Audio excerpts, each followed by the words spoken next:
It's update time on Zwift, and this month, August 2021, we see a feature release that has been warmly welcomed by the entire Zwift community. We finally get a route progress bar for free rides. Now, that's not the only feature that's been released this month, so let's dig into all the details on release 1.16 as posted over on the Zwift forums. Now, a quick summary before we get stuck into all the details. New route progress bar that's been added, as mentioned. There are 2 new routes for Umazi, not new roads, just new routes, 2 new badges that go with those. Zwift Academy 2021 content has landed. There's new workouts, there's new bikes, there's new wheels. They've added support for the Elite Rizer, steering and elevation peripheral, support for the Wahoo Rival watch. FTMS rider weight spec is now sent to certain trainers. There's a few bug fixes too. And the unspoken, there's Pack Dynamics 3.0 that will be rolling out in a week or 2. Now, I've seen it. It looks really, really good. I wanted to show everyone, but that wasn't allowed. So we're going to have to wait, but I can tell you it does look very, very impressive. Okay, onto the route progress bar and what the details are with that. Now, the official notes state that this is one of the community's most requested features. The route progress bar includes the route name, progress of lead-in distance, if there's any lead-in, progress on route distance. There's lap separators for routes with multiple laps, and additionally, this feature includes a completion notification once you've reached the full route distance, even if you've already got the route badge. Now, they're the official notes. I can tell you after toying around with this morning and working out how it all works, there's a lot more to it and a lot more to get our heads around with how this works. So here's what I know about the route progress bar so far. Now, the progress bar follows the same rules as completing a route badge. If you select a route and start free riding, that progress bar will appear on screen. If you're doing an event or a meetup, the route progress bar will not show. It will show the meetup or event progress bar as it has for the last few years or so in those modes. Now, the new route progress bar will display a small lead-in section, if there is one, and then progress to the full route once you're on the course proper. There's no kilometers or miles shown. It's purely a visual representation of your progress. If it's a route with the same start-finish location and you do multiple laps, that progress bar will reset, but without the lead-in.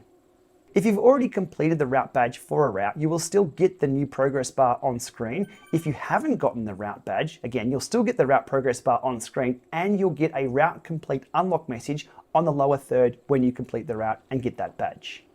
If you're doing a workout and still meet all the requirements of being on a route, the progress bar will be hidden, but it's still there in the background counting away. So if you start a free ride on a route, it will be there. If you press E or enter the workout mode through the menus, it will disappear. If you finish your workout and you're still en route, it will reappear.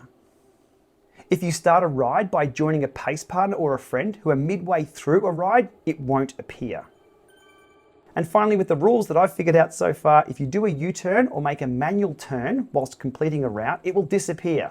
And that follows the rules of the route badge unlocks too, where if you go off course, you obviously won't get the badge. So my feedback on this new feature, and if you agree with any of the following, please let me know in the comments below and we'll hand that over to Zwift. I really think this should have been labeled Future Works, or at least field tested before rolling it out as this month's in-game hero feature. There's just a few little tweaks and let's get into it. Look, it would be great if they showed kilometers or miles as well in the progress bar, just the same as events do. The progress bar should also show during a workout. There's no real reason for it to be hidden because it's still in the background there counting away and you can still unlock badges whilst completing a workout. The segment timer alerts should not hide the progress bar, especially when the route finish line has a segment timer. If you're not paying attention, you don't really know you're coming up to the finish line and you can't see the completed message until well after the finish line when that segment timer goes away, and then it disappears too quickly. That is, unless you unlock the route badge for the first time and get that lower third notification. All in all, it is a nice addition that could be tweaked just a little bit for a better in-game experience.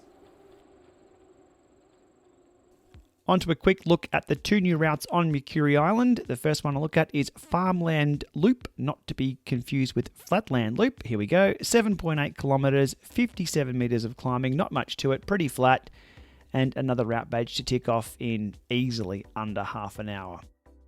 Scrolling down to the second new route, Valley to Mountaintop, 5 kilometers, 130 meters of climbing, and it looks to me a bit of a reverse version of Sea to Tree. Even though it's a little different, it still ends up in the same place, taking in the reverse climb of that route. So 2 new routes and 2 new badges this month, quite easy ones to tick off.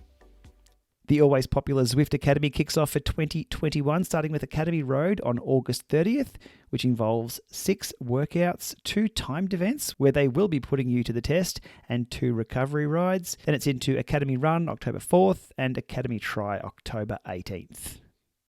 Now for a quick browse through the drop shop of what has been released new in-game. Now I will refer you to Zwift Insider for all the performance characteristics of this equipment, but let's have a quick look at what has appeared. Starting off with the Scott Addict RC, which I forgot to click on. Okay, never mind. Let's get to the next one. The Cervelo S5 2020. All looking good with that 2013 Durace 9000 mechanical group set, which I'm sure they don't ship with. Onto the Van Rysel, which I've never heard of, to be brutally honest.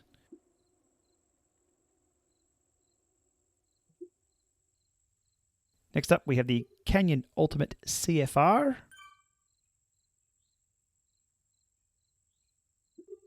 And finally, on the bike side of things, the BMC Road Machine,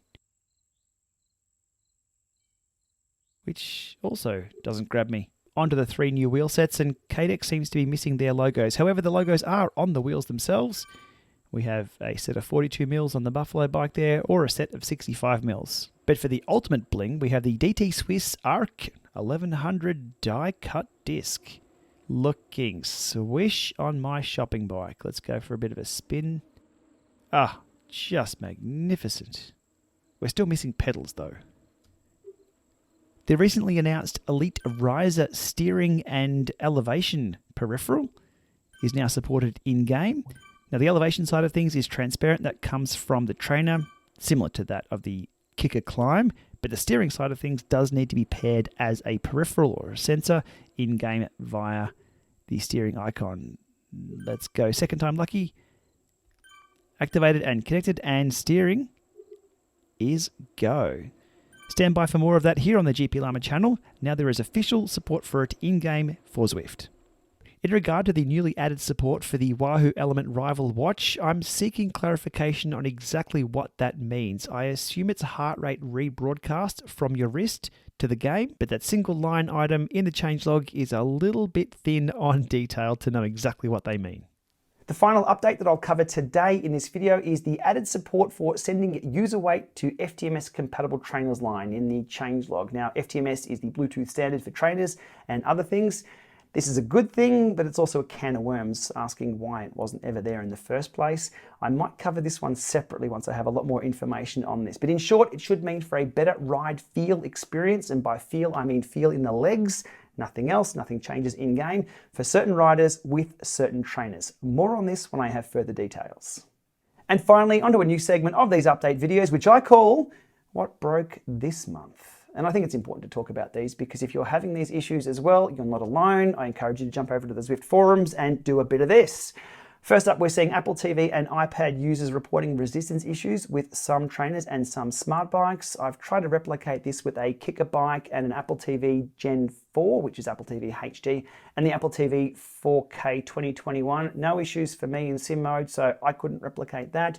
People with run treadmill sensors are saying the sensor isn't showing up in run mode, it's showing up in bike mode. Watch for that.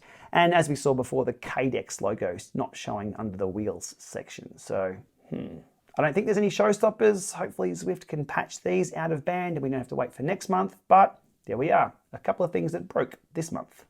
Anyhow, there we are, today's update. As always, if you found this informative, give it a thumbs up. To support this channel, hit that subscribe button. To take that support a little further, hit that membership button. It's much appreciated. Thanks for watching.